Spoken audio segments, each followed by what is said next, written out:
Listen, please, don't call off our wedding. I regretted that I might have been a little childish after seeing his expression. However, this man who might be my future father-in-law was looking down on me, and my boyfriend wasn't doing anything to help me. I was at the brink of my patience with my boyfriend and my soon-to-be father-in-law who evaluated things based on a brand status alone. My anger had reached its limit. At the first marriage meeting, I was driven away, and in the second meeting, he scorned me as poor, looking at my coat. But as soon as they saw the tag on my coat, both of their expressions changed. My name is Jessica Smith. I'm 28 years old, and I work as a ground staff at an airport. My parents live in Italy, and they run a fashion business. Despite that, I live alone in New York. That's when I met my current boyfriend, Jacob Turner, at my favorite cafe. He was 2 years older than me and a regular customer of that cafe, like myself. As we started to see each other more frequently, he began to treat me kindly, and so I, who was never stimulated by anything on a daily basis, quickly fell in love with him. After 2 years of dating, I finally decided to marry him. Hey, Jessica, how about we go to my parents' house for a marriage meeting next week? One day, he suddenly proposed this. I was thrilled that he also considered marriage, just as I did. His father, like my own, ran a large fashion brand business, and I liked the fact that he was as globally active as my father. And true to being the son of a brand president, he too was decked out in branded clothing. I'd love to go for the marriage meeting, I responded with a smile. But he looked a bit grim as he said, "But my dad, he dislikes people who seem poor." "Are you sure you'll be okay? I don't mean that in a bad way. I'm not saying you're poor or anything, but it's just your appearance." I guess he meant no harm, but something about his statement felt like he was looking down on me. "Are you saying there's something wrong with how I look?" "No, I think your uniqueness is great." "How rude. I'm wearing something decent, just so I could look worthy of being Jacob's girlfriend." That's right. Ever since I started dating Jacob, I began to take more care of my fashion. Even on my days off work, I never skip makeup, and I began to take regular interest in my outfits, ranging from budget-friendly brands to high-end labels. Jacob's presence had a lot to do with this. Just walking next to him, shining brightly as he does, I would look less by comparison. His best feature undoubtedly is his looks. With his model-like physique and face and the aura he exudes, he could easily grace the pages of a fashion magazine. When it comes to work, I earn a higher income and speak multiple languages, so in terms of capabilities, I am higher. However, he has facial features that far surpass those, and I was effortlessly drawn to him. But his occasional condescending remarks bothered me. "Well, Jessica, you're pretty, so I think you'll be fine, but be prepared because my dad is strict." "Strict in what way?" "Whether you're suitable for the Turner family. Basically, whether you fit the brand image of my dad's company." "So that means..." "Dad is extremely proud of his brand, and I don't think he'll forgive anyone who tarnishes it. I won't be able to defend you on the day, so do your best." As he said that, he smiled at me, but for me, it was nothing but pressure. And then, what does he mean he won't help me? He seemed ready to abandon me without a second thought. With my feelings of unease mounting, the day of the marriage greeting came before I knew it. The house of what would be my future in-laws was a luxury high-rise apartment. "What floor do they live on?" "The top floor." He responded nonchalantly, but from my perspective, I was shocked enough to lose my footing. No surprise there. Upon researching, it was a super luxury apartment with a monthly rent of $7,000. The apartment was a 4-bedroom, spacious living room and kitchen layout. It was just a 2-minute walk to the station, and although the rent was high, the convenience was also high. Anxious, I found myself mumbling, "I wonder if I'll be okay." Then he, with a slightly stiff face, said, "I don't know." It seemed that his father's approval was more important to him than his own girlfriend. I wonder if it's going to be okay in a pinch. Holding on to a sliver of unease, I got on the elevator with him. When we arrived at his place, his mother was there to greet us. Seeing her, I could tell from the way she carried herself and the expensive items she wore that the Turners were a special family. My parents also run a business, so I knew right away that everything she was wearing was high-end. "Welcome." Her tone quite cold. It was as if she wasn't interested in me at all. I was led to the living room where his father was already seated and waiting. "Jacob, is this the woman you want to marry?" "Yes, her name is Jessica. She's 2 years younger than me and works as a ground crew member at the airport." After he finished introducing me, I gave a slight nod in acknowledgement. Just as I was about to introduce myself, father-in-law asked a question that caused me to frown. "Jessica, how much did your entire outfit cost?" The coat is from the Gap and the skirt is from Zara, so in total, it's probably around $300 or so." Upon hearing my response, father-in-law sighed heavily and began to berate Jacob. "Jacob, you brought this cheap-looking woman here? Are you trying to disgrace our family name?" I'm sorry, Dad." I was shocked. Not only had father-in-law just insulted me by calling me cheap, but Jacob, rather than defending me, was desperately apologizing. It was then that I realized I couldn't marry him. "That's enough. We're done here. You know I'm the CEO of a luxury brand. I can't tolerate a woman with such cheap taste," father-in-law declared, dismissing me entirely, and Jacob just stood there looking dumbfounded. Our engagement was off and we started our way back home. Walking side by side, Jacob began to grumble. "Didn't I tell you, don't dress according to your taste? Because of you, I was embarrassed in front of my parents." "What? Why can't I even choose my own clothes? When we get married, you are not going to tell me to wear clothes only from your dad's brand, are you?" Overcome with anger at father-in-law's attitude and Jacob's lack of support, my tone became harsh. Then, as if echoing my sentiments, Jacob started to get emotional too. "Yes, that's right. If you dress in his clothes, you'll shine. Please, just listen to me for once. Because of you doing whatever you want, even our marriage is in danger."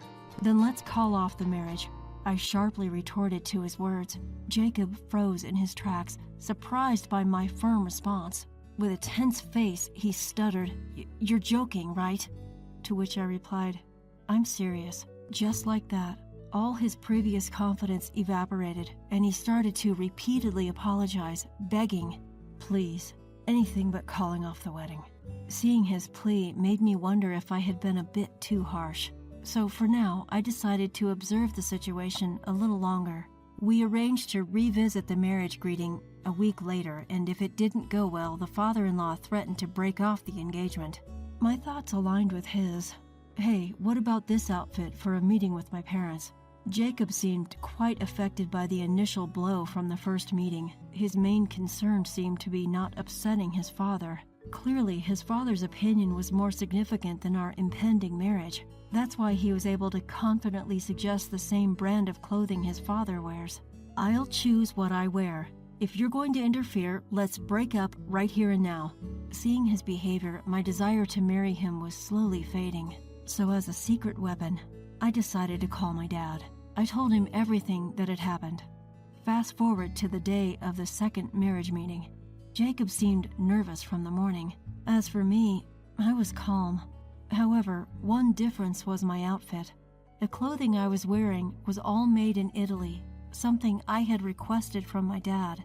He runs a brand overseas and also sells it in the US. Sensing the situation was not good, my dad had someone from his American branch deliver the clothes. Since Jacob was at work when it arrived, he had no idea about it. Looking at my new coat, he had a puzzled expression but didn't say anything due to the lack of time before our scheduled meeting. On the way to his parents' house, he pleaded with me, "Please, let's just make this meeting successful, okay? You want to marry me, don't you?" The look on his face implied that I should feel honored to have the opportunity to marry him.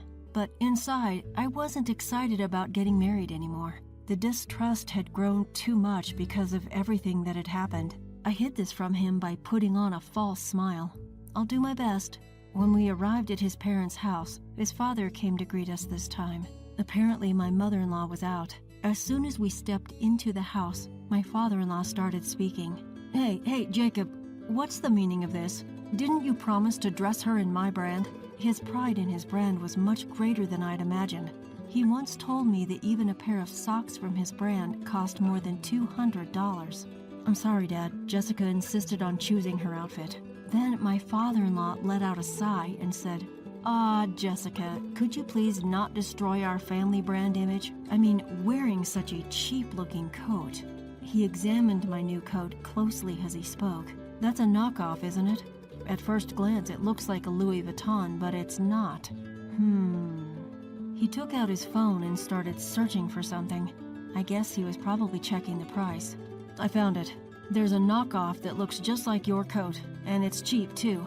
Even if you don't wear our brand, there must be something a little better than that. My father-in-law began ruthlessly picking apart my appearance. His behavior was outrageous, and it was clear that this was no longer about a meet and greet for our marriage. Jacob remained tense in front of his father and did nothing to defend me. Well, sit down and get that $60 coat off. You look poor. He smirked as he spoke. Apparently, there was a similar product to my coat priced at $60. In reality, it's missing 3 zeros. At this point, I'd reached the end of my patience. I'm sorry, may I borrow a hanger? I tried to reach for a hanger nearby. Then my father-in-law said, for a cheap coat like that, a hanger is too good. There's a basket over there. Use that. Jacob, get it for her. He then ordered Jacob to hand me a laundry basket. He was behaving just like his father's puppet. He wouldn't say anything even though we made eye contact. However, he froze when he saw the label peeking out from my coat, which I had reluctantly placed in the basket. Dad, this coat's label, it says Prada. What? What? Both of them looked shocked. My future father-in-law, who had cavalierly labeled my coat as cheap, changed his expression as soon as he saw the tag. Oh, Jessica, why didn't you tell us earlier? You're wearing something quite impressive, father-in-law said, trying to force a smile on his face. I gave him a cold stare back, and then I spoke. About that marriage thing, let's call it off, please. They both looked surprised. What do you mean, Jessica? It's only natural, even if he's your own father, if you can't stand up for your future wife when she's being bullied, I wouldn't want to welcome you as my husband. But this is what? When I asked back, he looked down and stayed silent, not knowing what to say. Also, father-in-law, this coat is from a brand my father runs, and when I said Prada, this is a collaboration piece with Prada, and my father led the project. There are only 5 of these made in the world, and it costs $60,000. $60,000? Father-in-law reacted as if he had been struck by lightning. I later learned that the most expensive coat from father-in-law's brand costs around $12,000. Although that's quite high-end in general, it's not even close to mine. So, big brand CEOs judge people by their appearance, huh? Father-in-law was at a loss for words. To the two of them, I continued. And Jacob, don't you think you were getting a little too full of yourself just because you're the son of a CEO? Sure, you look good and you wear nice things, but what's inside doesn't match up. What are you saying? Jacob tried to argue back, but from my perspective, him getting angry was ridiculous. So you can justify it? You left me alone to take all the bullying and even pressured me to succeed the second time around. How would you feel if our roles were reversed? Well, I don't want to be hurt any more than I already have, just so you can save your pride, I said to him sternly. At that, he became quite subdued and just said, I'm sorry. Then, as Jacob turned to my father-in-law, he said, Of course, I'll approve the marriage. I was wrong. Please, calm down. Still under the misconception that he held the upper hand, I was thoroughly disgusted by his behavior.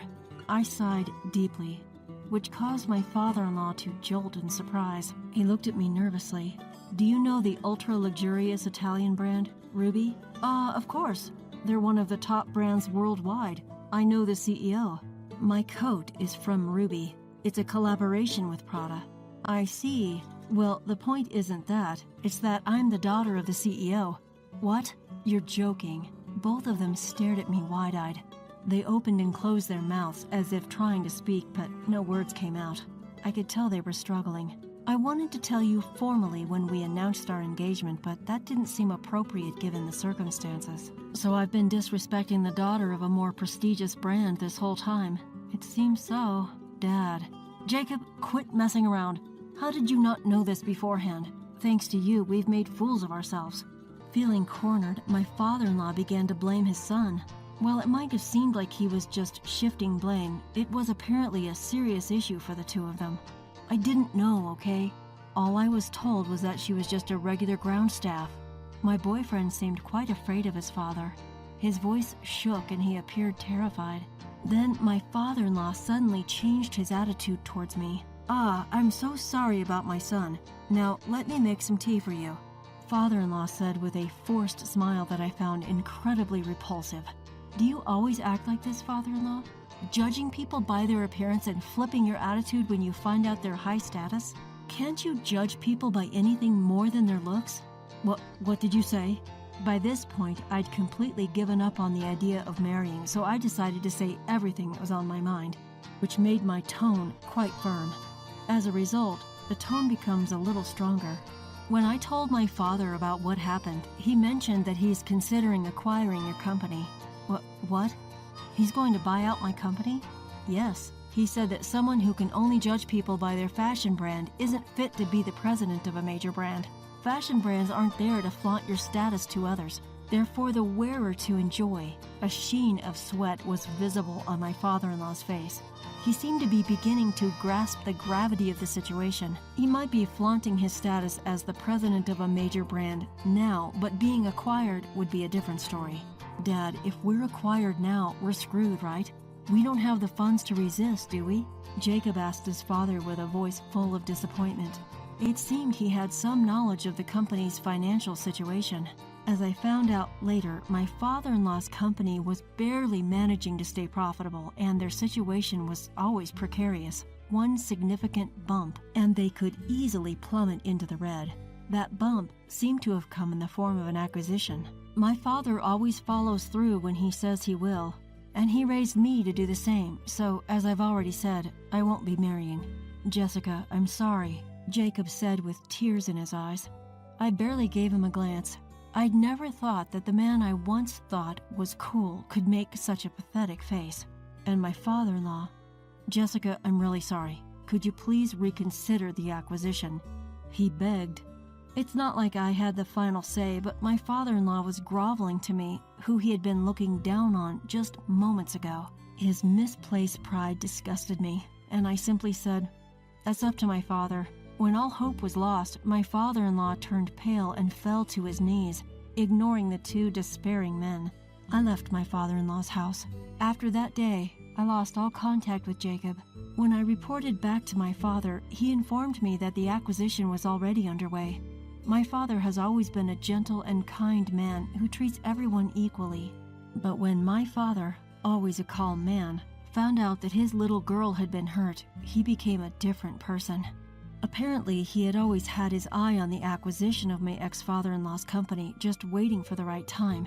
Yet the moment he learned that the man who looked down on me for being poor was the CEO of the company he was considering acquiring, his decision was made. All doubt had vanished, he said. In the acquisition, my father promised to secure the conditions of all employees, except for the CEO. This meant that my ex-father-in-law's fate was entirely in my father's hands. As for what happened to those two afterwards, I have no idea.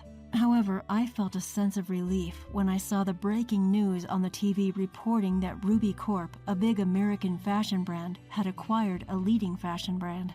The news was interviewing my ex-father-in-law during the acquisition. He looked utterly worn out, the spark gone from his eyes. My ex-father-in-law and ex-boyfriend, who both prioritized status above all else in marriage, likely unable to appreciate a person's inner value. I strongly believe that a CEO should be like my father, someone who doesn't judge solely by appearances but carefully evaluates the personality. I learned a deep lesson this time around, one that applies not only to branded goods but to all things in life.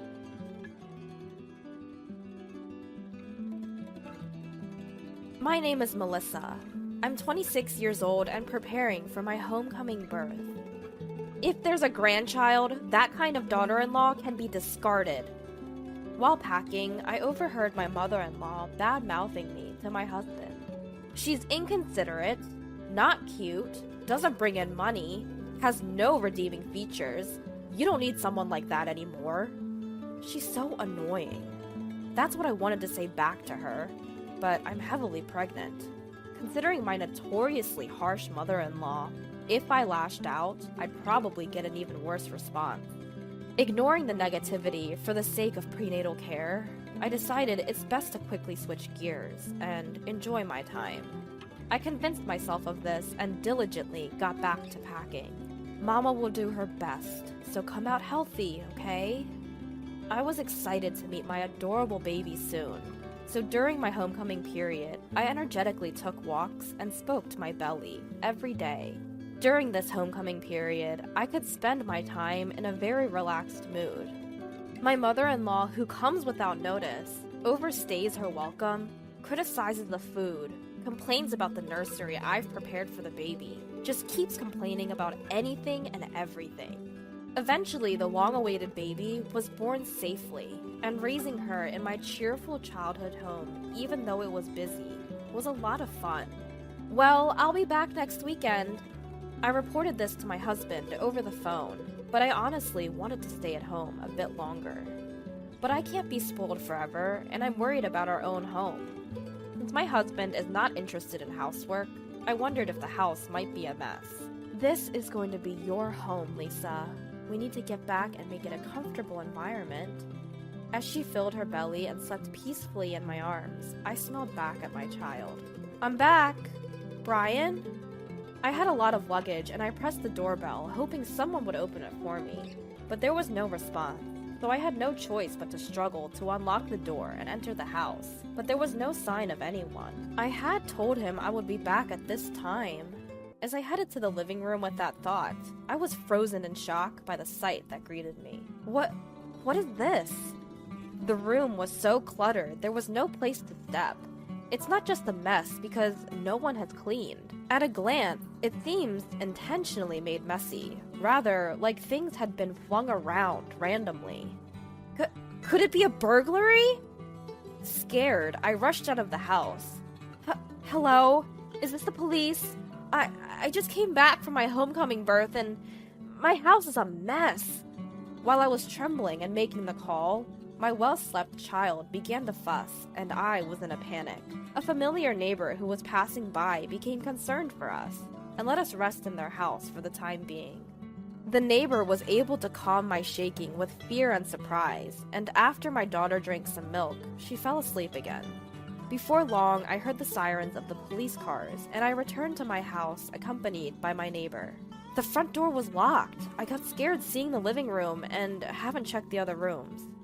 When I explained, the police praised me for my good judgment. I learned that when a burglary occurs, it's dangerous to encounter the intruder. It's safer to go outside and wait for the police, rather than checking on your own. I had been in such a rush that I didn't even consider the possibility of running into the burglar. But upon imagining it, I was filled with fear. What? What's this?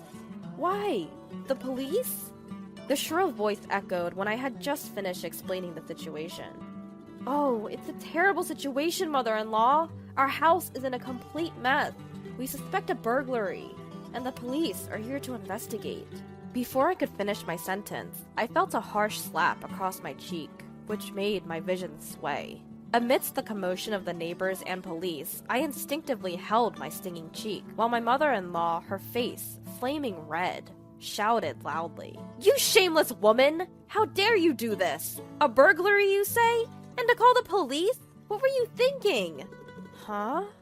I was stunned, unable to comprehend the fury of my mother-in-law, coupled with the throbbing pain in my cheek. A neighbor stepped in to mediate, telling her that calling the police is not something to be ashamed of, and that investigating is the police's job. But she wouldn't listen. Really, you're so irresponsible. You might be home for childbirth or whatever, but you left my dear Brian alone and went back to your parents' house.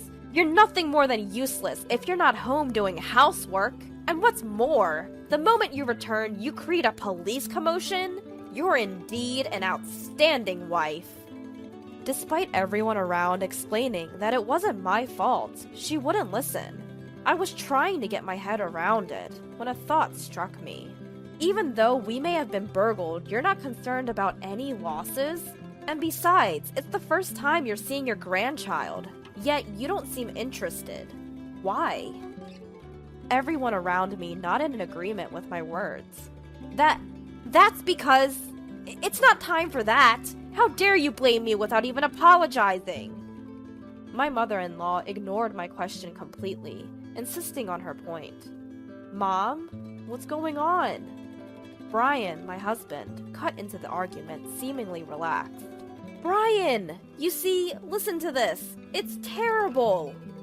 The appearance of her beloved son put a gleeful expression on my mother-in-law's face. Melissa seems to have called the police. Huh? Why? She's been saying there's been a burglary. There's no way that could be true. Brian, please tell her not to behave so absurdly. Is that so? Hey, Melissa, maybe you understood about the burglary? It's causing a nuisance to the neighbors, you know. The police are also busy, so let's send them home soon. What? I was staggered, but for a different reason this time. Not only my hostile mother-in-law, but also my husband Brian. I couldn't believe he'd say such a thing. Wait, Brian, our house is in a mess. The police are still investigating. We don't know if it was a burglary yet, but the state of the house is weird. We're about to check if anything is missing and file a report. No way! That's out of the question. Brian cut me off with a loud voice. But why? The conversation was not making any sense. I was at a loss, and tears started to well up in my eyes. I came back here, and there was no one, and the room was a mess. I didn't know what happened, and I was scared. I couldn't hold back my sobs. A neighbor was comforting me, and their warmth made me cry even more. Yet both my mother-in-law and husband in front of me seemed annoyed and simply stared at me. Why won't you understand? My heartache seemed to have reached my daughter, who was asleep, as she started crying too. This only irritated my mother-in-law and husband even more. With the kindness of the neighbors and the concerned look of the police, I ended up staying over at a neighbor's house that night. Stolen things? I don't know. Melissa's just making a fuss. Let's go inside. Yeah, Melissa, cool your head off. My mother-in-law and husband seemed not to care about the mess and quickly went inside after the police finished their investigation. I didn't think he was that kind of person. Standing in front of the closed door, I remembered my husband's words. My mom still thinks I'm a kid, and it's super annoying. I generally go along with her just to avoid conflict, but it's really a bother, even though he used to say such things. However, I couldn't just stand there forever. After apologizing over and over, I ended up spending the night at my neighbor's house. Mom has to be strong. I'll do my best. To my daughter, who was finally falling asleep despite being fussy, I said this. The next day, when I headed home, my mother-in-law and husband were there. Mother-in-law, did you actually sleep here? Even with everything in such a state. The living room was somewhat cleared for them to sit, but it looked no different from the day before. I had checked the other rooms with the police, and it seemed as if stuff had been dumped out of the storage in all of them. The sight was the same everywhere. Despite constantly complaining about my cleaning, my mother-in-law had actually stayed in the house in that state. And she hadn't started cleaning or anything. She just sat there, looking grumpy. What do you mean, did you actually? I felt sorry for Brian, who was left by his wife, so I couldn't go home. Her words got to me, and I retorted, It's not that I left, it's that you didn't listen to what I was saying. What? What a way to talk! My mother-in-law's face quickly turned into one of anger. Brian cut in from the side. Also, stop making a fuss about a burglary. Has your head cooled off? He said it in a way that was annoying, and I felt something snap inside of me. That's right. It's not like we were burgled, right? I was surprised at how low my voice sounded, but Brian didn't respond to my angry tone. He just smirked a bit. Yeah, finally understood? That's right, you were overreacting about the burglary. Anyway, start cleaning. Brian said it as if it was someone else's problem, and my mother-in-law also raised her chin in a triumphant way. Housework and childcare are a wife's job, aren't they? My mother-in-law said this in a sickeningly sweet voice, as if talking to a pet. What? I'm not cleaning up. It's your mess, so you should clean it up. I shrugged at the two of them looking down on me. What? Excuse me? As expected, they didn't seem to like my response. You're such a nasty wife. Get moving already. My mother-in-law snapped at me, huffing and puffing. What a pain. My husband grimaced. In front of them, I handed them the divorce papers I had received and filled out first thing in the morning. I want a divorce. Huh? My husband blinked, looking taken aback. That's right, I want a divorce. Right now. At that, my mother-in-law snatched the divorce papers and dramatically moaned. Oh, poor Brian! How terrible to be treated like this! As she cradled my husband's head. Just a big baby, aren't you? I had tried to hold my tongue, but my true feelings slipped out. What did you say? Melissa, you? The two of them were so angry, they seemed to be on the verge of bursting. Of course, they weren't going to take my word sitting down, but I wasn't going to back down either. Did you not hear me, or can you not understand, big baby Brian? Divorce! Here are the papers, please sign them right away. I knew it was petty. I knew I shouldn't sink to their level. But at that point, I didn't care. Enough with the jokes. Bow down. Apologize.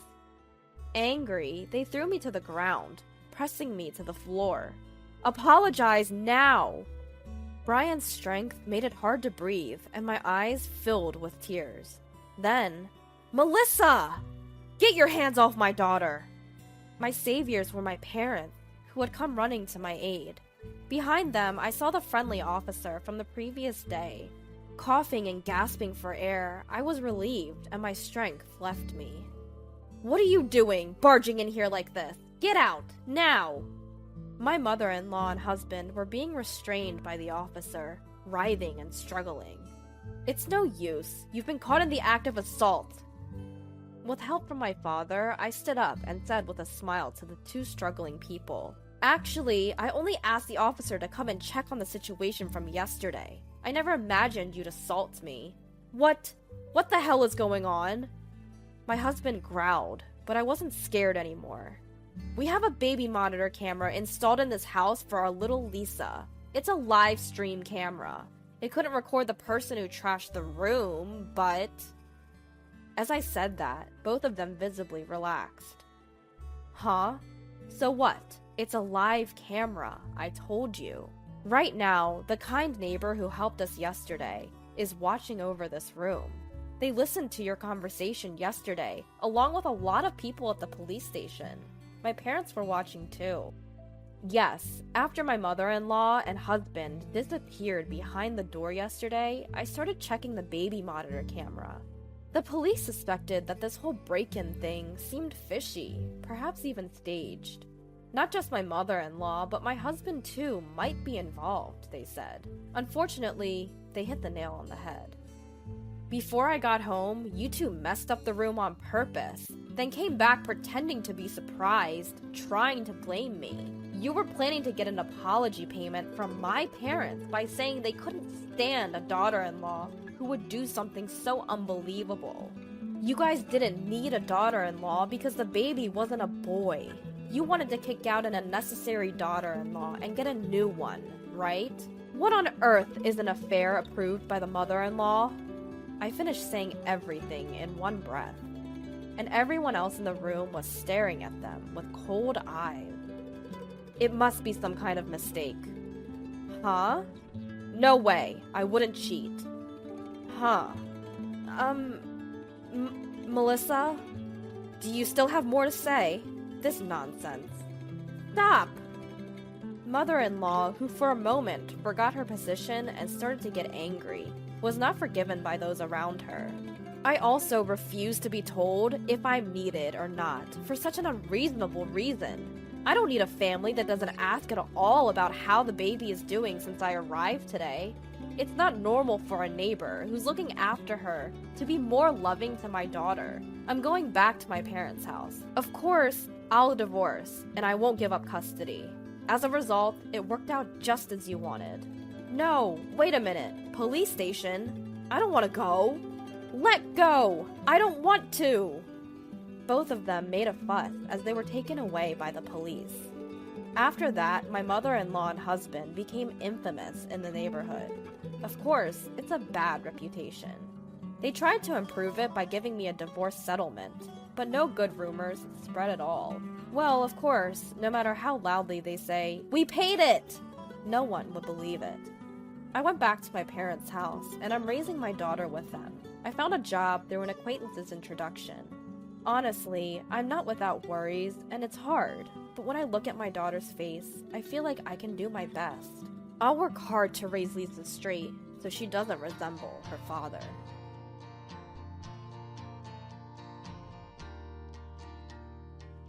I am Kathy, a 55-year-old woman.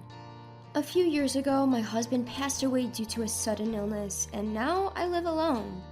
I have 2 children, but both are married and do not live with me. My son has his own family but lives overseas, so I rarely see him, and I don't get to see my daughter much since she got married. I do call my children occasionally, but I've been somewhat worried about my daughter. She always sounds lifeless, and I wondered if she was being mistreated at her in-laws' place. Since getting married, my daughter has been living with her husband's parents, that is, at her in-laws' house. I've never been mistreated by my in-laws myself, but I have friends who have, so I am concerned. Hello, Sarah, are you okay? I sent a package to you recently. Did you receive it? Thank you. Sorry for contacting you late. I've been quite busy. Well, as long as you got it. But Sarah, you sound like you're not doing well. Are you okay over there? Yes, I'm fine. Sorry for making you worry, Mom. Sarah's voice was somewhat faint, almost ghost-like. Come to think of it, I haven't seen her in a while, so I can't confirm her well-being. I became anxious, wondering if she's eating properly or if she's getting enough sleep. As a parent, no matter how old you are, you worry about your children. Even if they are married and have their own family, I think that doesn't change. My late mother worried about me until the very end, so I thought it was normal for me to be concerned. I worry about Sarah to the extent that it's not overprotective or intrusive, but I worry she'll be annoyed. Well, Sarah isn't the type to say such things, so I reached out to her only once in a while. One day, I was going about my regular chores and work just as usual. It was already 8 p.m., and I was thinking about having a cup of tea before heating up the bathtub. That's when the doorbell rang. I wondered who it could be at this hour, and when I opened the door, it was Sarah. She looked more worn out than the last time I saw her. Her hair was a mess and her cheeks were gaunt, and her wrists visible from her sweater had become very thin, like withered branches. I panicked, wondering why Sarah had ended up like this. Sarah, what happened? Why are you here at this time? And what's with your look? Actually, I haven't been able to buy a single new piece of clothing. What? Really? All the money I saved up from the time I was single, and even my full earning from my current part-time job, gets taken away. So I can't buy clothes for myself, and even when I ask my husband, he won't buy them for me. I see. That's why she's wearing such a tattered sweater and coat. They're covered in lint with holes everywhere. Normally, a husband would feel bad seeing his wife dressed like this, but apparently her husband doesn't care. And what does she mean by all of her part-time pay is confiscated? After Sarah got married, she quit her full-time job and started teaching part-time at a tutoring school near her in-laws' place. Seizing her paycheck, that's crossing the line. Also, they told me to keep the budget for groceries under $35. What? That's ridiculous. If I were to go over $35, they threatened to hurt me. I overspent by $5 a day and got yelled at by my husband and mother-in-law. That's terrible. Mom, I have a favor to ask.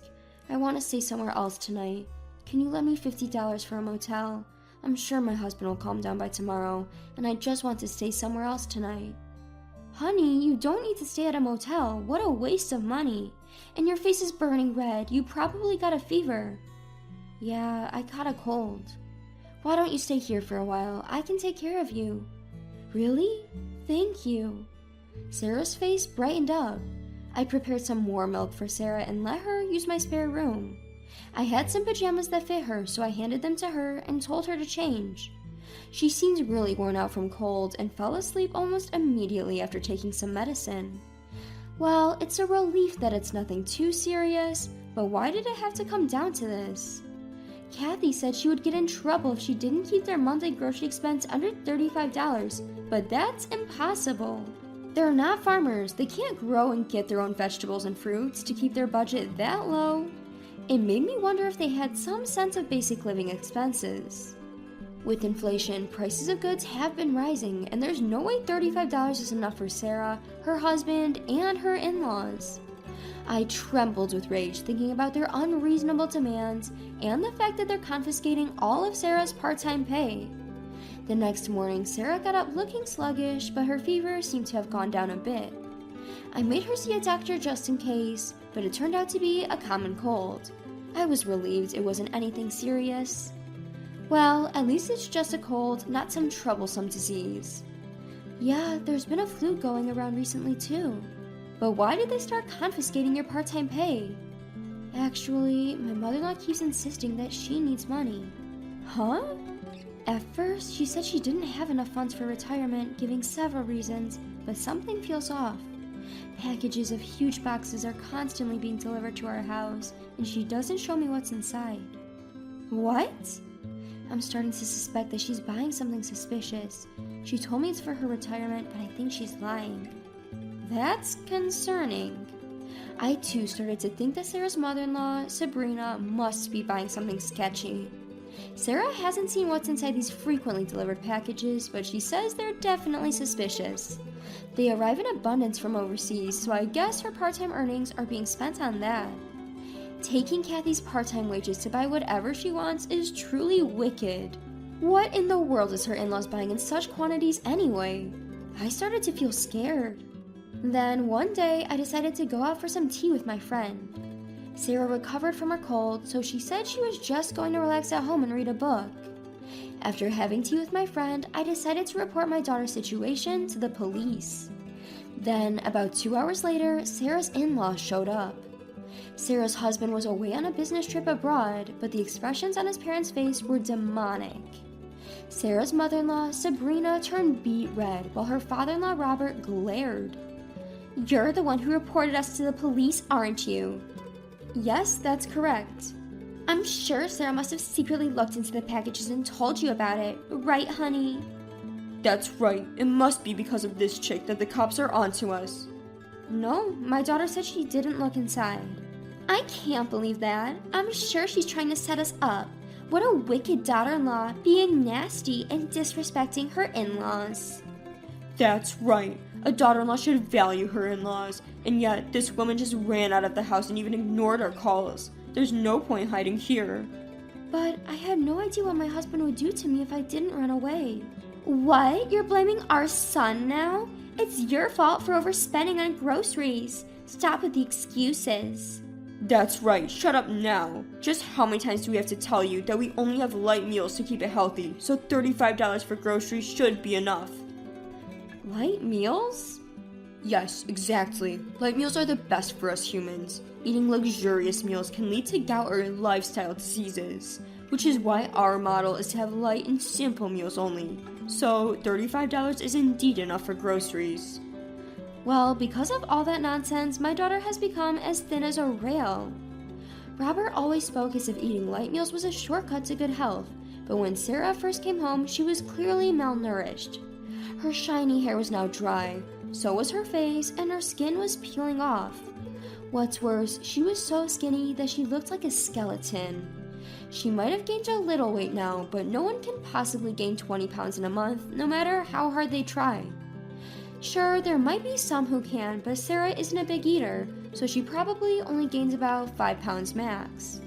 And yet, she's wasting $35 like that. She's such an incompetent daughter-in-law. Have you ever taught her how to manage household expenses? This tells a lot about the way you raised her. Oh, look who's talking. What did you say? Well, all that talk about light meals is just a lie, isn't it? You two have been secretly feasting on good food, haven't you? Well... A friend of mine mentioned that she saw you guys shopping for expensive ingredients at the upscale supermarket Whole Foods. That's... And apparently you were also buying quality liqueur. Were you hiding it to drink somewhere else? Well, that's... They were clearly taken aback, looking rather flustered. Sweat was trickling down their faces, and they were huffing and puffing as they wiped it off. So, what's your point? Reporting us to the police just because we secretly enjoyed good food without our daughter-in-law? Have you lost your mind, Kathy? Haha. Exactly. It's not a big deal, right? We also want to spoil ourselves once in a while. We've been eating simple and light meals for so long. Oh, is that so? But I suppose all this luxury is thanks to the money you've made through your sketchy business. What? Huh? Don't you guys sell Japanese pharmaceutical products on eBay? About that... It seems that it's against the site's policy for individuals to sell pharmaceutical products. I don't really use online flea markets much, so I wasn't aware, but isn't that against the Pharmaceutical Affairs Law? Well, So I decided to report it. It seems you were selling stuff like Dream Diet Pills. But how do you know? Oh, that friend of mine was almost sold to get your products. She's a bit chubby, and when she was walking down the street, she ran into you and got asked to try the Dream Diet Pills and to buy them from your online store. Oh, that time. My friend is indeed a bit chubby, but she was offended that someone even more overweight would say something like that to her, haha. Well, Sabrina, you are indeed quite huge, so... What? What do you mean? Where am I huge? My body's glamorous. Huh, glamorous. Also, Robert, you've got a bit of a belly too. You must be eating and drinking some pretty good stuff. Using our daughter's part-time earnings to buy luxurious produce at the supermarket and profiting off your diet pills to eat even better. This is not fat, it's all muscles. Huh? I got that hard, tight six-pack, right, dear? Yes, that's right. Robert is definitely not overweight, and I still turn heads because I have a nice body too, haha. Sabrina snorted and bragged how she was still considered a good-looking lady. She was very confident in herself, wearing a tight miniskirt. Even in the middle of winter, she didn't wear stockings. I wondered if her bare legs got cold. At that moment, the daughter spoke. Well, you use that glamorous body of yours to get guys, right? Haha. Huh? The other day, I went to the doctor because I had a cold. There was an OBGYN next door, and I saw you going in with a young man, haha. Hey, that? There's a reason for that. Do you mean in your 50s you've had a child with a young man, or did you catch a disease? Oh my. That's not it, shut up. You even got that far with some random guy. Are you pregnant or sick? Which is it? I'm sick. What the hell? No wonder I've been feeling off. It's your fault. I'm sorry, I was just with him for fun. It's not my fault, the guy just wouldn't leave me. Huh, you seem to be having a great time. You guys even looked like a sweet couple, holding hands and going into the hospital. And it was you who was all excited, talking about, let's go dine at a restaurant after this, and we'll go on a Ferris wheel too, haha. Shush, don't talk any more than this. I cannot forgive you for using all of my earnings and the fact that you guys were eating great outside home. Also reselling the contents of that strange package, breaking the law, terrible. Well, needless to say, having an affair is awful too, haha. Ah! Sabrina, everything's ruined because of you. Huh, father-in-law, you were selling stuff out too. I know you guys were being sneaky, staying up at night. No, I was only running a business. I wasn't having an affair. I'm clearly innocent. No, what are you talking about? You've been a criminal since the moment you violated the law. You're far from innocent. My daughter has grown tougher now and took a firm stand against them. Sabrina was sobbing uncontrollably and Robert kept yelling. It was a disaster. Even though we were in our house, they were so loud that our neighbors came out and it turned into a gawking spectacle. They yelled at me, saying they were being embarrassed, but it wasn't my fault. For now, my daughter's planning on divorcing your son. Given that she was abused, she'll probably sue him for emotional distress and seek compensation. That's right, I will seek compensation from my husband. Also, please return all my part-time earnings that you guys took away. But... That's... I said give it back. Don't you dare underestimate me. Did you think I was some slave who would just obey everything? I'm not afraid of you anymore. I don't care what happens. Just give it back. Yes, I'm sorry. I was wrong. I apologize. Our usually soft-spoken daughter raised her voice, causing them to hastily bow down in apology. It seemed as if we were bullying them, and I wished my daughter would stop yelling at them, but I guess it serves them right after all. In the end, they were penalized for their crimes, it seems. Later, Sabrina and Robert got divorced, but it turns out Sabrina had not only contracted a disease, but was also pregnant in her 50s. Even I was taken aback by this. She of course had to pay alimony to Robert. Since then, Sabrina planned on starting over with her lover, but got abandoned by him. Even when I heard this, she meant nothing to me, so I didn't care at all. My daughter also got divorced and receives compensation from her ex-husband. My daughter didn't have children yet, so I thought it was good that she was able to divorce before having any. Rumors spread in our neighborhood that my daughter ran away after she was mistreated by her husband. It seems that the rumor also got to his workplace. From what I've heard, it became uncomfortable to stay at his workplace, so he resigned on his own. I don't know what happened to him after that, but he's probably staying with his father, Robert. I am now living together with my daughter, but we are not financially struggling. My daughter works as an online tutor, and I have been working from home for a while now, so we make a decent living. My daughter has been putting on some weight and getting healthier. Seeing this, I am truly relieved.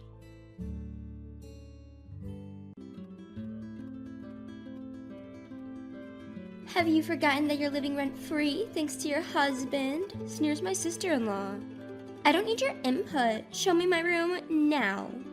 She just got divorced and moved into our house. My husband inviting her over, what a terrible decision. I'm going to make this self-centered duo pay for this. My name is Sophia. I've been living with my husband since we got married. My husband Sam is an engineer, and since he can work from home, we moved to a small town near my childhood home after we got married. Life in the countryside has its inconveniences, but the people are kind, and the environment is nice and comfortable. Sam, who grew up in a big city, seemed to adapt to country life. The people here are all so nice. It's really heartwarming. I was pleased to hear Sam say that. Sam commutes to the head office in New York City once every month. While there, he also visits his family in the city and updates them on our life. My parents are big landlords in this town. My parents, my brother, and his wife live in our family home. My brother and sister-in-law are helpful country folks. They would often bring food and help us out. Sam and I don't have children yet, but seeing my brother's family makes us want to have our own soon. But it seems like we'll have to wait a little longer for that. Sam and I had a peaceful life, but there were things we disagreed on. One of them was about having children. I'm not quite ready yet. Sam said that, but I wanted to have a baby as soon as possible.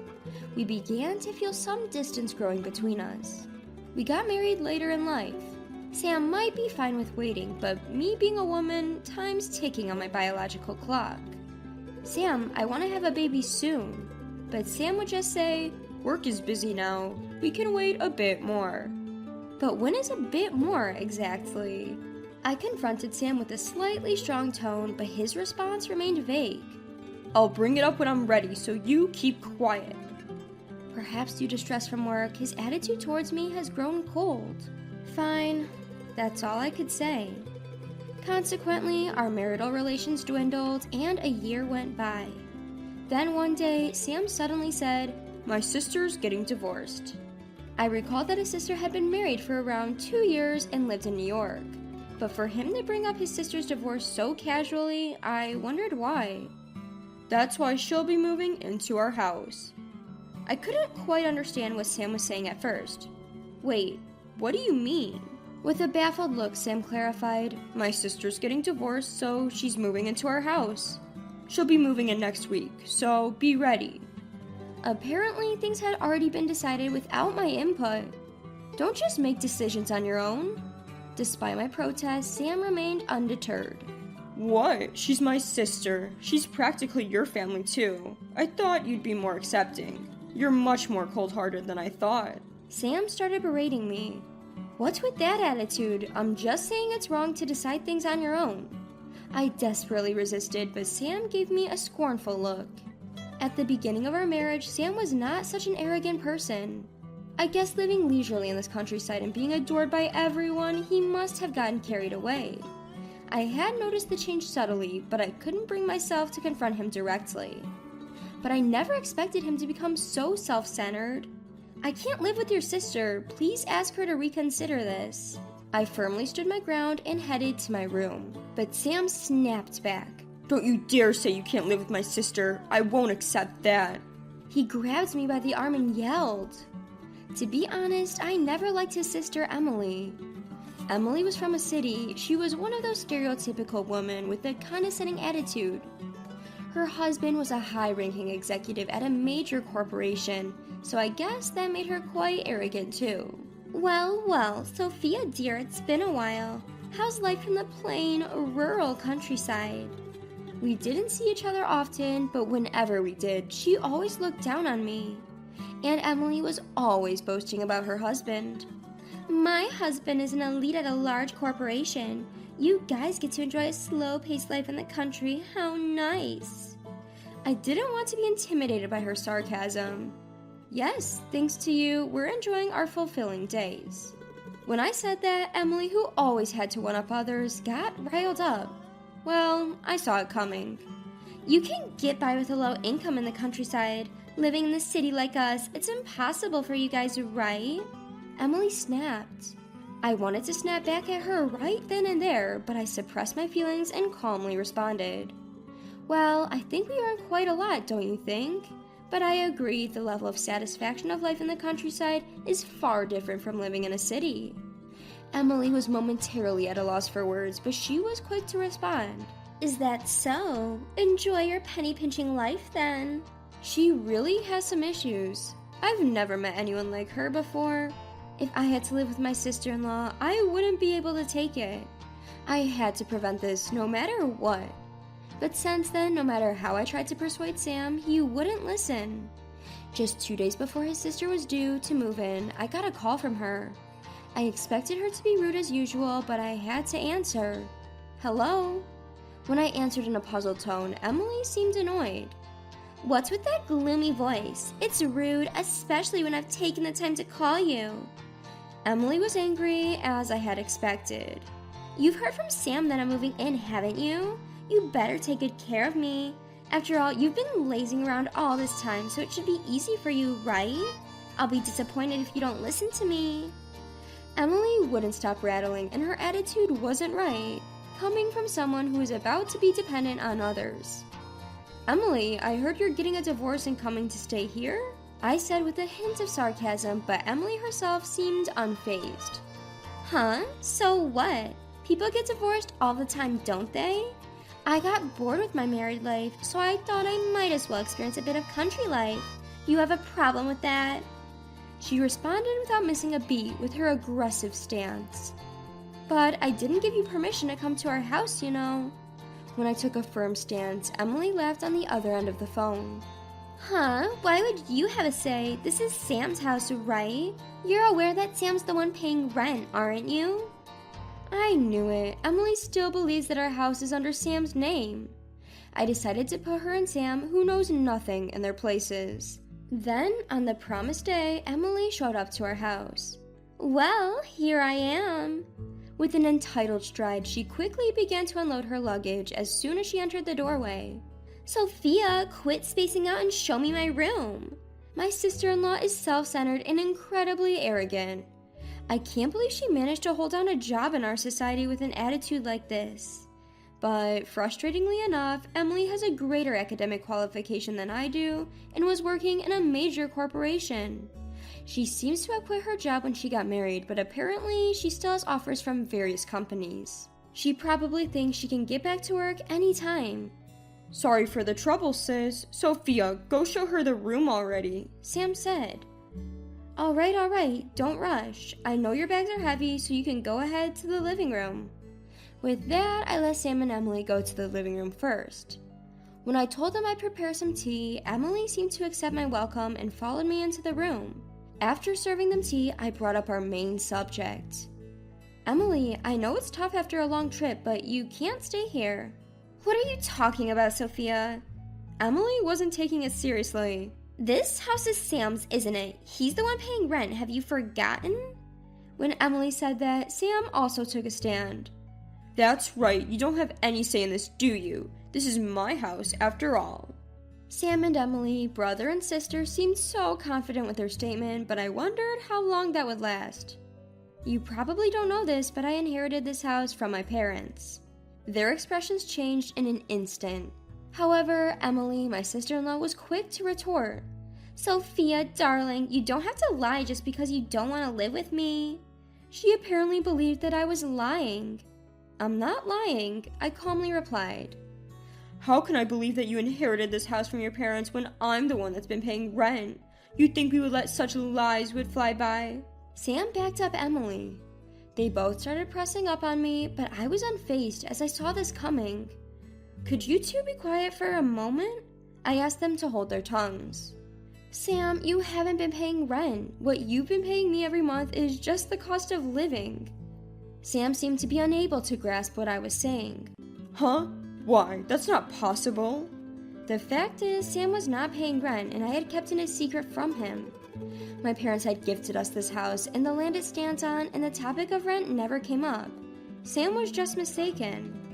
Sam, it's true that I asked you $1,000 a month, but there's no rent included in that. Sam started to panic. Huh? We live in a remote countryside. Why would it cost so much? Just because we live in the countryside doesn't mean there aren't any expenses, you know. You probably never realized it. We've been able to live off just the amount only because we don't have to pay for rent. I sighed as I said that, and Sam got enraged. That's your fault for not saying so. There's no reason for you to refuse to live with Emily. Sam stubbornly kept arguing. It's no use. I had no choice but to bring out the documents. Look at this. The owner of this house is me. Do you see it? You pretty much left all the paperwork for moving to me, didn't you? You didn't even bother to check whose name the house was signed under, and you just assumed on your own that the money you gave me each month included rent, didn't you? Upon hearing my assertive tone, Sam was left speechless. But how? The documents clearly listed my name. So it's about time you kick your sister out. However, Emily was quick to fight back. What on earth are you talking about? I don't care if you inherited this house from your parents or whatever. I'm your family too, you know. I've never met a woman as cold-hearted as you. While observing Emily's rattling with a cold gaze, I said, When did I ever consider you my family? Emily, you've always belittled me, calling me a hick or accusing me of being overly dependent on Sam. You never even expressed me a hint of gratitude for letting you stay here. Do you really think I would want someone like you in my house? I took out all my pent-up anger on her. Emily finally seemed to understand her place. Turning back to Sam, I reiterated. Sam, you understand that this house is mine, right? Upon hearing this, Sam trembled with rage. This isn't fair. You should have told us before Emily moved in. Why are you saying all this now? You two were making all sorts of decisions without consulting me, right? So I did just the same. Any problem with that? With this self-centered pair of siblings, I had to hit them hard with the reality. The one who seemed most flustered by this reveal was Emily. Sam, what are we going to do? I'll have nowhere to live at this rate. In the periods that since her divorce, Emily had left her previous residence and no longer had a home to return to in New York. Why don't you just go to your parents' place? She doesn't even have to be at my house. That's what I thought, but it seemed they had their own circumstances. My parents are already set to move into a retirement home. It seemed they had sold off their family home completely, which is why she wanted to move into her brother's place, but I'm not letting that happen. That's not my headache, so please leave. If you still want Emily to stay here, Sam, you should leave too. What? He should have seen it coming. After all, this is my house. Even while Sam was hopelessly looking down, Emily continued to yell at him. It's your fault. If I get kicked out, I'll have nowhere to go because you didn't have things in order. I know, so shut up. Sam finally snapped at Emily, and the two started to argue fiercely. They were a truly bothersome pair. Can you two keep it down? You're disturbing the neighbors. When I urged them both to leave, Sam clung on. Sophia, I got it. I'll kick Emily out. Just let me stay here. What? Wait a minute, Sam. What are you talking about? Emily was taken aback. Ignoring Emily, Sam forcefully sent her away. Sam was now begging me on his knees while I looked down at him confidently. You think begging will make me forgive you? I'm really sorry, I am. I had no intention of forgiving Sam. My discontent with Sam wasn't just over Emily. You know, you've never really been here for me, have you? Sam averted his eyes. You're always too busy with work, you never even make time to talk things out with me. I can't keep up this marriage anymore. With that, I handed Sam the signed divorce papers. Wait, just give me a chance to think this over. Sam didn't want to lose this life, but I had no intention of showing him mercy. Just get out already. When I coldly told him off, Sam retorted. You've got to be kidding me. Just because this is your house doesn't mean you can do however you please. I couldn't stand hearing such things from Sam, who tried to let Emily stay without my approval. Please don't talk about me as if you're any better. I left him with that and returned to my room, leaving the divorce papers behind. After that, Sam and I finalized our divorce. According to a mutual acquaintance, Sam and Emily returned to New York, but they seem to be having a tough time. Well, karma's getting back at them because they've always been self-centered. I can only hope they learn from their hardships. As for me, I'm here enjoying a fulfilling life in my rural home.